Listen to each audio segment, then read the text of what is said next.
ආයුබෝවන් ඔබට. පසුගිය දවස් කිහිපයේදීම අපි ඉරාන ඇමරිකා යුද්ධයේ විවිධ පැතිකඩවල් ගැන වීඩියෝ ඔබ වෙත ගෙනාවා. ඒ වීඩියෝ වලට ලැබුණු ප්‍රතිචාර අනුව මේ යුද්ධය ගලාගෙන යන විදිහ ගැන මතු පිටින් දකින්නට වඩා සැබෑ තත්වය ගැඹුරින් තේරුම් ගන්න කැමැති සෑහෙන පිරිසක් ඉන්න බව අපිට දකින්න පුළුවන් වුණා. ඉතින් මේ දවස්වල ලොකුම කතාබහකට ලක්වන USS ට්‍රිපෝලි නෞකාවේ ආගමනය ගැනත් විශ්ලේෂණයක් කරන්න අපි තීරණය කළා. ඇමරිකාවේ දක්ෂතම යුද භටයන්ගෙන් සැදුම්ලත් මැරීන් බලකායේ 1700කට වැඩි පිරිසක් එක්ක සටනේ පෙරමුණටම එන මේ නැව ගැන දැනටමත් විවිධ මතවාද පළ වෙනවා. ඇමරිකාවේ දැවැන්තම නිමිට්ස් ක්ලාස් ගුවන් යානා වාහක නැවක් වන USS ඒබ්‍රහම් ලින්කන් වෙනුවට මේ සාපේක්ෂව පොඩි නැව හෝමූස් වෙත එවන්නේ ඇමරිකාව බය වෙලා නිසා කියලයි ගොඩක් අය හිතන්නේ. එක අතකින් ඒ කතාව බොරුමත් නෙවෙයි. හැබැයි ඇත්තටම මේ එක් නැව් ඩිසයින් කරලා තියෙන විදිහ සහ මේ වෙද්දි යුද්ධයේ මෙහෙයුම් වල අවශ්‍යතාවය තේරුම් ගත්තාම එයයි කියලා වඩාත් නිවැරදිව වටහා ගන්න පුළුවන්. ඉතින් අද වීඩියෝවෙන් මේ දැවැන්ත චෙස් ක්‍රීඩාවකට සමාන මෙහෙයුම් වටපිටාව ගැන ඔබට සවිස්තරාත්මකව කරුණු ගෙනෙනවා.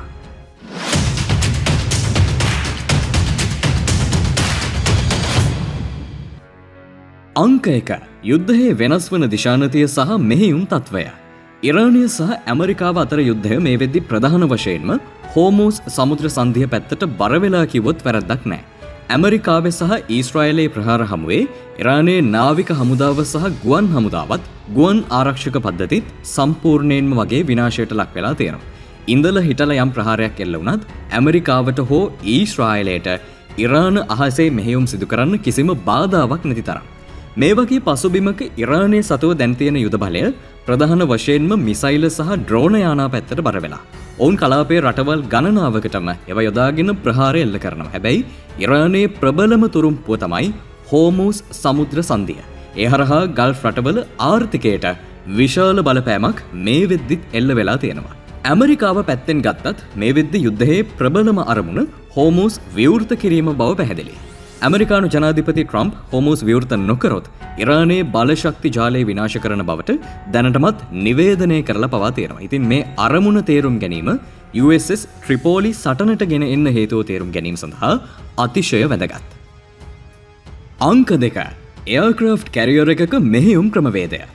ඇමරිකාව සතුව ගුවන් යානා වාහක එහෙම නැත්නම් එයාර්ක්‍රාෆ්ට් කැරියර් කාණ්ඩයේ දැවැන්ත නෞකා 11ක් තියෙන බව දැනටමත් ඔබ අහලා ඇති. ඇමරිකාව තමන්ගේ බලපුරුවන්කාරකම ප්‍රදර්ශනය කරන්න වගේ මුළු ලෝකයේ පුරාම මේ නැව්වල ප්‍රධානත්වයෙන් යුතු කැරියර් ස්ට්‍රයික් ගෲප්ස් රඳවල තියෙනවා. ඉරානයට එරෙහි යුද්ධයේ ආරම්භයේදී USS ඒබ්‍රහම් ලින්කන් ප්‍රධාන වශයෙන්ුත් ඊශ්‍රායලයට ආරක්ෂාව සපයන්න USS ජෙරල්ඩ් ෆෝඩ් නෞකාවත් යොදාගෙනවා. හැබැයි මේ වෙද්දි යුද්ධයේ දිශානතිය සම්පූර්ණයෙන්ම හෝමූස් දෙසට හැරිලා තියෙනවා. මේ යුද්ධය හොලිවුඩ් ෆිල්ම් එකක් වුණා නම් මේ වෙලාවේ USS ඒබ්‍රහම් ලින්කන් නෞකාව බය නැතුව හෝමූස් සමුද්‍ර සන්ධියට ඇතුල් වෙලා ඉරානය එක්ක ද්වන්ද සටනකට පිවිසෙන හැටි අපිට සිහින දකින්න තිබ්බා. හැබැයි එයාර්ක්‍රාෆ්ට් කැරියර් එකක් ඩිසයින් කරලා තියෙන විදිහ ඒ වගේ සටනකට ඒ තරම් ගැලපෙන්නේ නැහැ. ඒකට ප්‍රධානම හේතුව තමයි ඒකට ලොකු ඉඩකඩක් අවශ්‍ය වෙන එක. ගොඩක් වෙලාවට සුළඟේ දිශාවට ප්‍රතිවිරුද්ධ අතට යාත්‍රා කිරීම මගින් දියත් කරන යානාවලට පහසුවක් සලසන්න එයාර්ක්‍රාෆ්ට් කැරියර් එකකට සිද්ධ වෙනවා. පටු ප්‍රදේශයකට සීමා වෙලා තියෙන හෝමූස් ඇතුලේ මේ වැඩේ කරන්න ඒ තරම් ලේසි නෑ. අංක 3 ඇමරිකාවේ අභිමානය සහ සැබවින්ම භයානක න්‍යෂ්ටික ප්‍රශ්නය.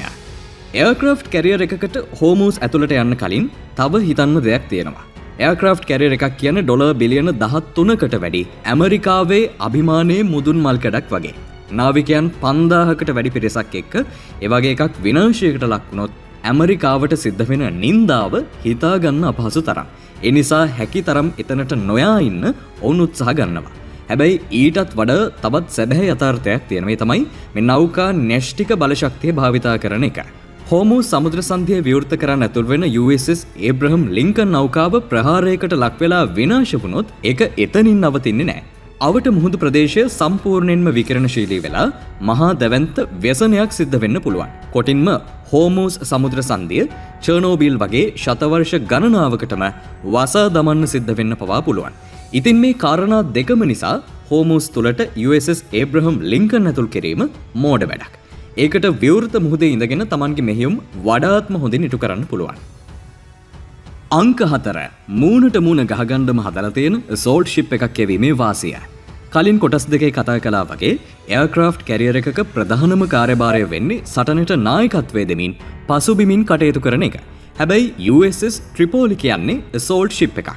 අපේ රටේ දේශපාලන නායකයන් ඇතුළු බොහෝ දෙනෙක් මේවායේ ක්ලාස් එක ආදිය ගැන ගොඩක් උනන්දු වුණ නිසා හරියටම කිව්වොත් ඒක ඇමරිකා ක්ලාස් ඇම්ෆිබියස් ඇසෝල්ට් ෂිප් එකක්. ඒ කියන්නේ උභය ජීවියෙක් වගේ ගොඩබිම මුහුද සහ මුහුදු වෙරළ කියන තියටර්ස් තුනේම සටන් සඳහා ඒක විශේෂයෙන්ම නිර්මාණය කරලා තියෙනවා. ඇමරිකාවේ දැවැන්ත එයාක්‍රාෆ්ට් කැරියර් වලට සාපේක්ෂව පොඩ්ඩක් පොඩි වුණත් ඇමරිකා ක්ලාස් එක ලෝකයේ අනිත් හැම රටකම තියෙන ලොකුම යුද නැව් වලටත් වඩා ලොකුයි. මීටර 260ක් එහෙම නැත්නම් අඩි 850කට කිට්ටු දිගක් තියෙන ටොන් 45000ක් බර මේ නෞකාවේ F-35B ස්ටීල්ත් ප්‍රහාරක යාන 20ක් දක්වා ගෙනියන්න පුළුවන්. F-35B යාන VTOL එහෙම නැත්නම් සිරස් අතට දියත් කිරීමේ සහ ගොඩබෑමේ හැකියාවෙන් යුක්ත නිසා ඒකට වෙනම රන්වේ එකක් අවශ්‍ය නැහැ. මීට අමතරව Harrier, King Stallion, Venom, Viper, Nighthawk වගේ ලෝකේ ප්‍රබලම හෙලිකොප්ටර් යාන විශාල ප්‍රමාණයකුත් V-22 Osprey යාන ගණනාවකුත් එහි තියෙනවා. ඒ විතරක් නෙවෙයි නමෙන්ම කියවෙන විදිහට මේ assault ship එකක් හදලා තියෙන්නේ පසුබිමේ ඉන්න නන් නෙවෙයි. ඉදිරි පෙළට ඇවිල්ලා කෙලින්ම සටනට අවතීර්ණ වෙන්න.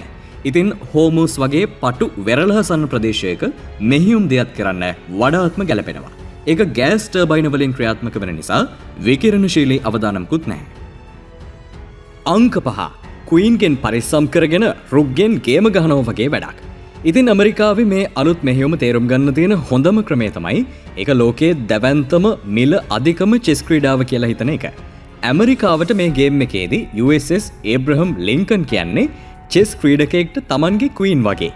එයාව ප්‍රවේශම් කරගෙන වැඩේ කරන එක සාර්ථකත්වයට අතිශයින්ම වැදගත් වෙනවා.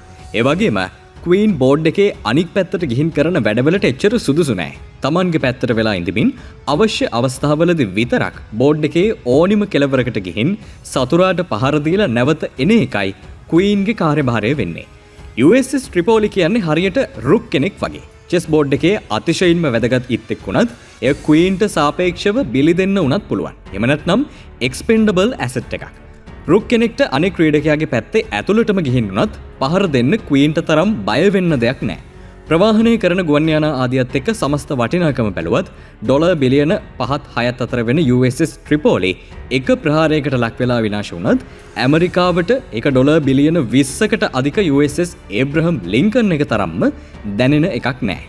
ඒ වගේම ආයිමත් කිව්වොත් USS ට්‍රිපෝලි ගෑස් ටර්බයින වලින් ක්‍රියාත්මක වෙන නිසා ඒ වැරදිලා හෝ විනාශ වුණත් ඉන් කලාපයට විකිරණශීලී අවදානමක් එන්නේ නැහැ.